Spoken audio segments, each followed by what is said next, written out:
बिस्मिल्लाहिर्रहमानिर्रहीम। अस्सलाम वालेकुम। आज हम स्टार्ट करेंगे लेक्चर नंबर 23 यूनिट नंबर 4 से ही। हम देख रहे हैं types of chemical bonds. Chemical bonds हमने देख लिया था कि केमिकल बॉन्ड जो है वो फोर्स ऑफ अट्रैक्शन है, जो कि एटम्स जब मॉलिक्यूल बनाते हैं या मॉलिक्यूल्स कंपाउंड बनाते हैं तब ये बॉन्ड फॉर्मेशन होती है। तो ये जो बॉन्ड फॉर्मेशन है ये अलग अलग टाइप के नेचर की वजह से होती है, यानी हमारे पास बॉन्ड्स के अलग अलग टाइप्स हैं। उन अलग अलग टाइप के बॉन्डिंग में अलग अलग हमारे पास रिक्वायरमेंट्स है।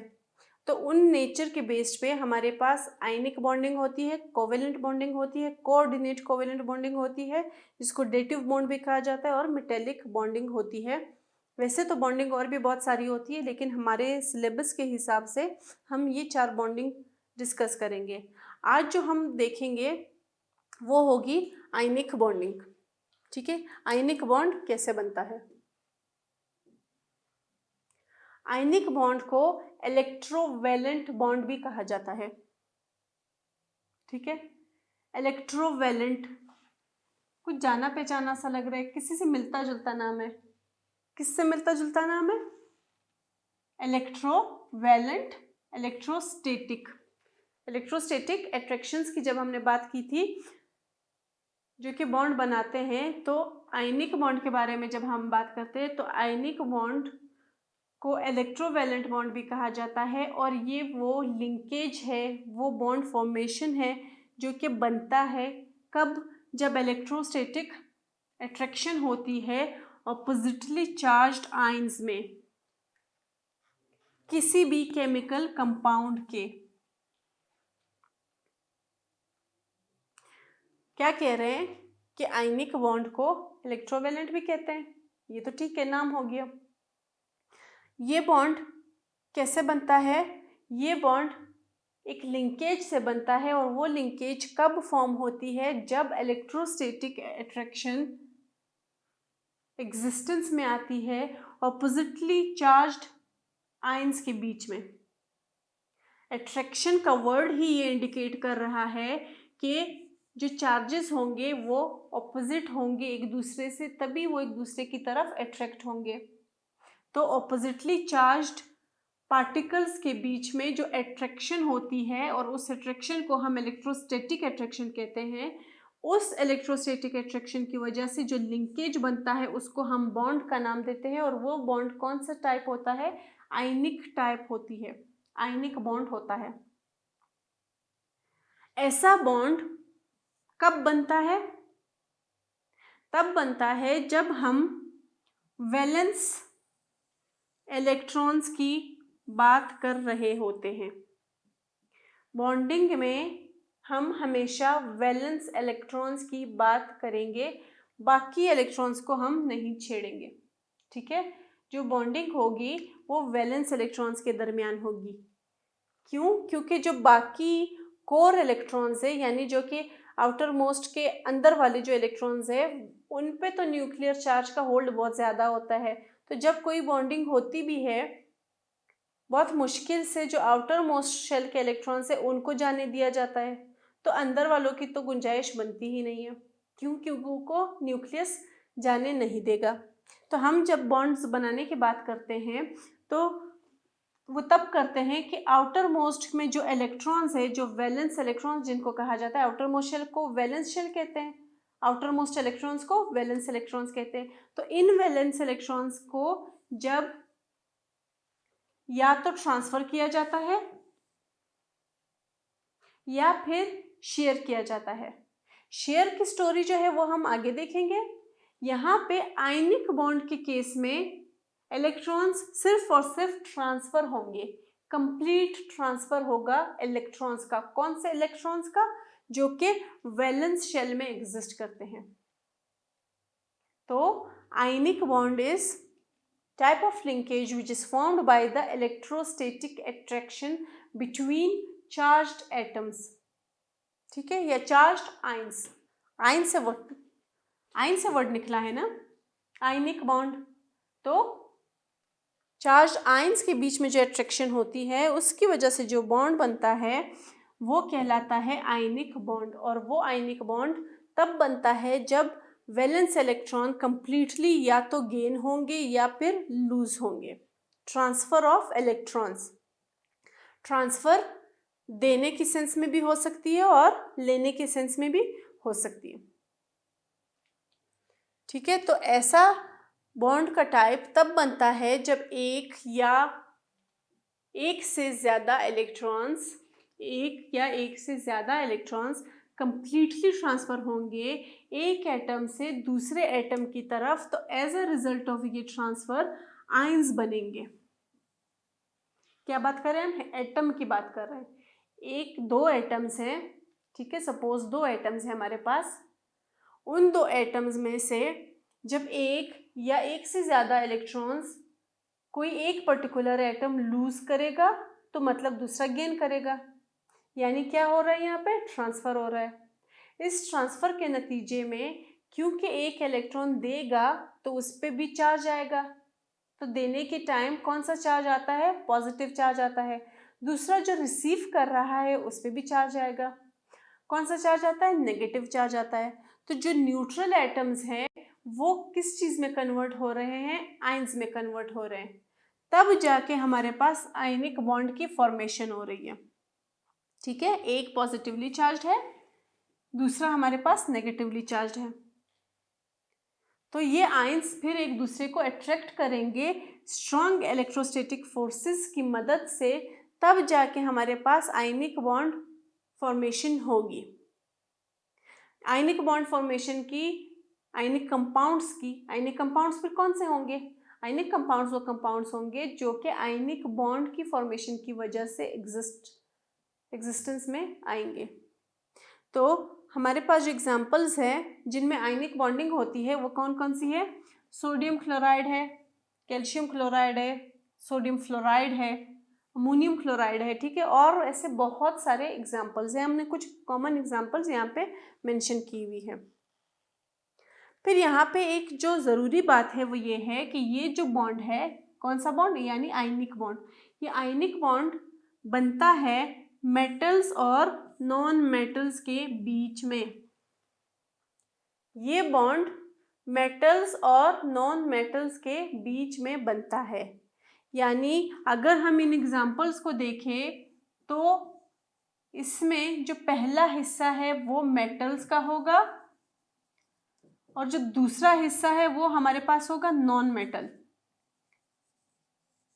तो मेटल और नॉन मेटल की कॉम्बिनेशन से हमारे पास फॉर्म होते हैं आयनिक बॉन्ड्स। क्या है ये? पीरियोडिक टेबल जो कि शो कर रहा है हमारे पास मेटल, नॉन मेटल्स और मेटलाइट्स। यहाँ पे हम मेटल्स और नॉन मेटल्स की सिर्फ बात कर रहे हैं।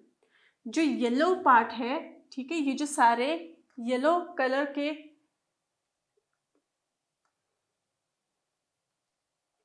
ठीक है, ये जो सारे येलो कलर से फिल हुए हैं ये क्या है? ये हमारे पास है नॉन मेटल्स। और बाकी जो सारे ग्रे कलर है ये सारे एलिमेंट्स हमारे पास क्या है पीरियोडिक टेबल में? मेटल्स हैं। जो ब्लू है वो मेटलॉइड्स हैं। लेकिन हम क्योंकि आयनिक बॉन्ड की बात कर रहे हैं तो हमने पीछे ये स्टेटमेंट दी कि आयनिक बॉन्ड फॉर्मेशन में हमेशा मेटल्स रिएक्ट करेंगे नॉन मेटल्स के साथ, तब हमारे पास फॉर्मेशन होगी आयनिक बॉन्ड की। तो इसलिए हम ज़्यादा फोकस मेटल्स और नॉन मेटल्स पे रख रहे हैं। तो आप जो पीछे एग्जांपल भी थी सोडियम क्लोराइड, सोडियम क्या है? मेटल है। क्लोराइड क्या है? Chlorine, non metal. इसी तरह मैग्नीशियम क्लोराइड, मैग्नीशियम मेटल और क्लोराइड जो है वो नॉन मेटल है। तो हम एग्जांपल देख लेते हैं, एग्जांपल के थ्रू बहुत आसानी से समझ आ जाएगा। एग्जांपल हमने ली है कॉमन एग्जांपल सोडियम क्लोराइड की, जो कि टेबल सॉल्ट है, हम घरों में यूज करते हैं। ठीक है, अब सोडियम क्लोराइड कैसे बनता है? सोडियम क्लोराइड एक आयनिक कंपाउंड है जो कि बनेगा जब सोडियम अपना आखिरी वैलेंस शेल के एक इलेक्ट्रॉन को डोनेट करेगा क्लोरीन को। बॉन्ड कब बन रहा है कि सोडियम अपने वैलेंस शेल के एक इलेक्ट्रॉन को डोनेट कर रहा है क्लोरीन को। तो ये जो एक्सचेंज है इलेक्ट्रॉन्स का, और क्लोरीन जाहिर है जब वो डोनेट कर रहा है तो क्लोरीन क्या कर रहा है, रिसीव कर रहा है। तो ये जो एक्सचेंज ऑफ इलेक्ट्रॉन है ये कहाँ पे आ रहा है, यहाँ पे भी और यहाँ पे भी, दोनों में एक्सचेंज हो गया ना, मतलब ट्रांसफर जो है वो दोनों में हो रही है। ठीक है, तो अब ये जो चेंज ऑफ इलेक्ट्रॉन्स है कि इलेक्ट्रॉन्स की डोनेशन जो हो रही है और दूसरा जो है वो रिसीव जो कर रहा है, इस डोनेशन और एक्सेप्शन की वजह से इलेक्ट्रॉन जो है वो एक नोबल गैस की कॉन्फ़िगरेशन पे आता है। हमने पिछले लेक्चर में ये देखा था कि बॉन्ड क्यों बनते हैं, तो तब हमने ये रीज़न दिया था कि जो एटम्स होते हैं वो फ्री स्टेट में अनस्टेबल होते हैं क्योंकि उनकी एनर्जी ज़्यादा होती है। तो एनर्जी और स्टेबिलिटी का हमेशा इन्वर्स रिलेशन होता है। तो क्योंकि उनकी एनर्जी ज़्यादा होती है तो वो स्टेबिलिटी गेन करना चाहते हैं, इसलिए वो बॉन्ड बनाते हैं। लेकिन स्टेबिलिटी गेन करते करते एक चीज़ वो ये ख्याल रखते हैं कि जो पीरियोडिक टेबल में 18th ग्रुप के एलिमेंट्स है, आपको पता है नोबल गैसेस वो सबसे स्टेबल है, उनके वैलेंस शेल्स कंप्लीट है, उनकी इलेक्ट्रॉनिक कॉन्फ़िगरेशन में कोई मसला ही नहीं है। तो जो बाकी एलिमेंट्स है वो जब स्टेबिलिटी गेन करने की कोशिश करते हैं और बॉन्ड बनाते हैं, तब वो क्या कोशिश करते हैं कि हर पर्टिकुलर एटम या एलिमेंट अपने करीबी वाले नोबल गैस की इलेक्ट्रॉनिक कॉन्फ़िगरेशन को लेने की, हासिल करने की कोशिश करता है। तो यहाँ पे भी क्या बात हो रही है कि सोडियम अपना इलेक्ट्रॉन क्लोरीन को देगा और क्या करेगा, एक नोबल गैस की इलेक्ट्रॉनिक कॉन्फ़िगरेशन को अटेन कर लेगा, हासिल कर लेगा। डोनेशन कैसे हो रही है, सोडियम जो है वो न्यूट्रल फॉर्म में है। ठीक है, न्यूट्रल फॉर्म में है, सोडियम ने अपना एक इलेक्ट्रॉन रिमूव कर दिया। अब सोडियम कौन सी फॉर्म में आ गया, आयन की फॉर्म में। जब वो न्यूट्रल फॉर्म में था तब तक वो आयनिक बॉन्ड नहीं बना सकता था। ठीक है, ये बात याद रखिएगा कि आयनिक बॉन्ड बनाने के लिए न्यूट्रल एटम्स पहले अपने आप को आयन में कन्वर्ट करते हैं, फिर वो आयन्स कंबाइन होके आयनिक कंपाउंड्स बनाते हैं और बॉन्ड बन जाता है। अब ये इलेक्ट्रॉन इसने रिमूव कर दिया, ये इलेक्ट्रॉन इसके रिमूव होने की वजह से क्लोरीन ने ले लिया, क्योंकि क्लोरीन भी आसपास घूम रहा था, तो क्लोरीन को इलेक्ट्रॉन की ज़रूरत थी, उसने फ़ौरन से ले लिया। तो अब इस इलेक्ट्रॉनिक कॉन्फ़िगरेशन में इस चेंज की वजह से ये जो डोनेशन हुई है और इसने जो ले लिया है, एक्सेप्ट कर लिया है, इससे क्या हुआ कि जो सोडियम है वो चार्ज्ड फॉर्म में आ गया इलेक्ट्रॉनिक कॉन्फ़िगरेशन 10 पे। और 10 जो है आप पीरियोडिक टेबल में देखोगे तो जो 18th ग्रुप का नियॉन है उसकी इलेक्ट्रॉनिक कॉन्फ़िगरेशन है 10, और सोडियम के करीब बिल्कुल नियॉन है। तो इसका मतलब सोडियम क्या कोशिश कर रहा है, स्टेबिलिटी गेन की कोशिश कर रहा है और अपनी इलेक्ट्रॉनिक कॉन्फ़िगरेशन इस 10 के बराबर लाना चाह रहा था, इसीलिए उसने अपना जो 11वां इलेक्ट्रॉन था वो दे दिया क्लोरीन को।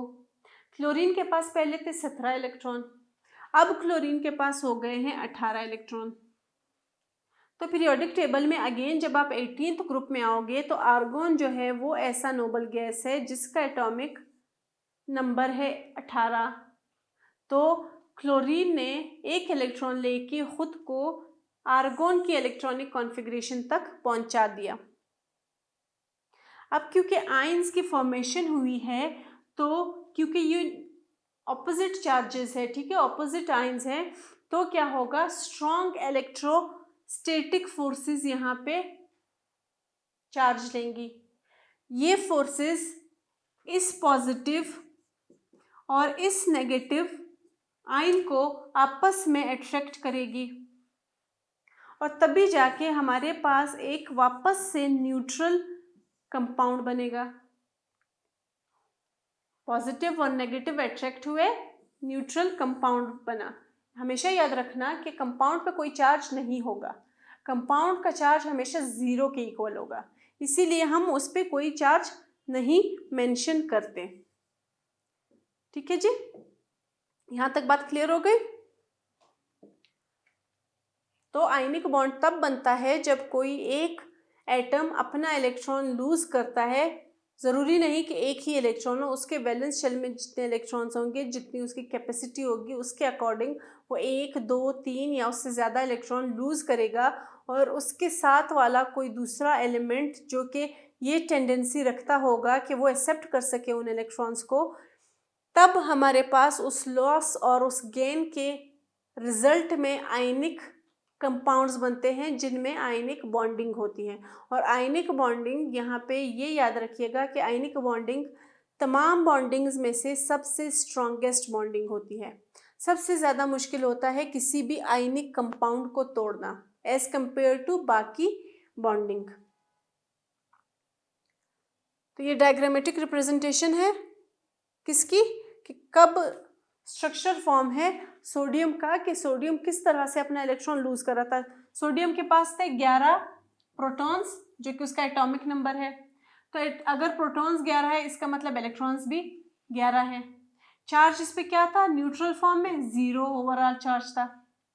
कोई एक्टिविटी नहीं की थी तो 0 था, रेस्ट स्टेट में था। अब क्या हुआ कि सोडियम ने अपना, ये देखिए आखिरी जो इसका शेल है इसमें सिर्फ एक इलेक्ट्रॉन नजर आ रहा है, तो सोडियम ने अपना एक इलेक्ट्रॉन रिमूव कर दिया। अब इसके पास कितने इलेक्ट्रॉन्स आ गए, 11 प्रोटॉन्स, 10 इलेक्ट्रॉन्स और चार्ज +1 का आ गया। +1 का चार्ज क्यों आया, क्योंकि एक इलेक्ट्रॉन उसने दिया। अगर वो 2 इलेक्ट्रॉन्स देता तो उस पर +2 का चार्ज आता।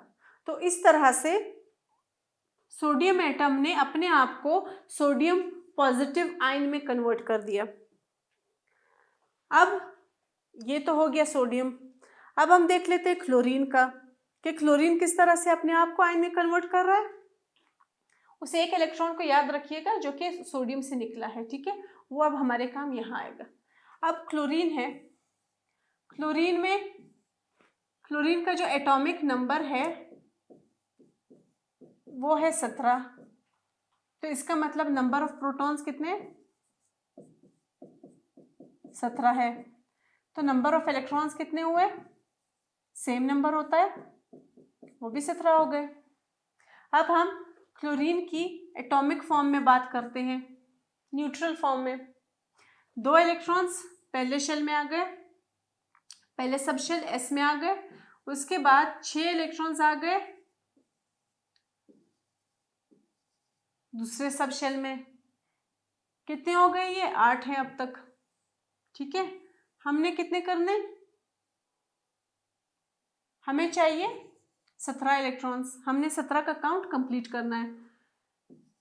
ये हो गए 9, 10, 11, 12, 13, 14, 15, 16 और 17।